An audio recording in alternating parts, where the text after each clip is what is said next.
pessoal, vamos mostrar minha casinha da Monserrat. Mas, primeiro eu vou começar pela a casa de passarinho e o banheiro. Essa é o passarinho. Aqui é o banheiro.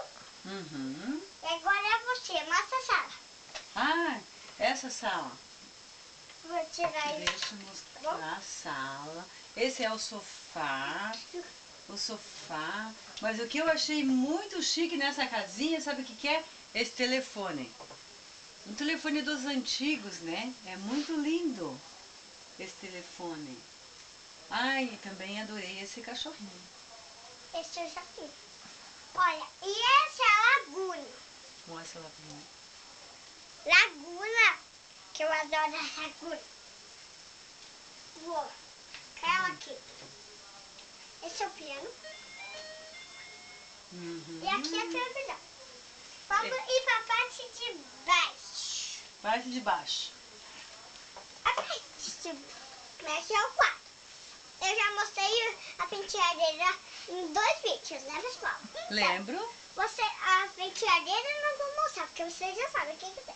Sim. Isso você também já sabe. Sim. Então, E essa cama muito bonita dessa boneca? é porque eu sou. Mas eu vou colocar em outro dia, colocar depois. E tem a da Curaula. E ela tá abraçadinha com o focinho dela. E os pentes. E a guitarra com a luz que eu já vou colocar em outro dia. E eu vou tentar. A penteadeira que vocês podem esquecer que tem a varinha e um enfeite. E tem na parte daqui umas fotos das monstrinhas. Essa daqui. Só de eu arrumar a cadeira. E agora eu vou mostrar as fotos que tem aqui. Só deixa eu arrumar essa figurinha que descoloquei a figurinha.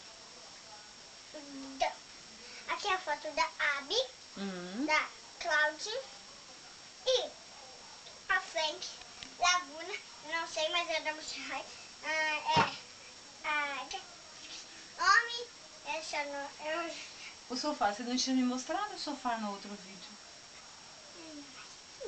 Nossa, é tanta coisa, né? Também pra mostrar, né? Aqui é uma foto da Claudine, que, cadê ela? Ela é essa. Não.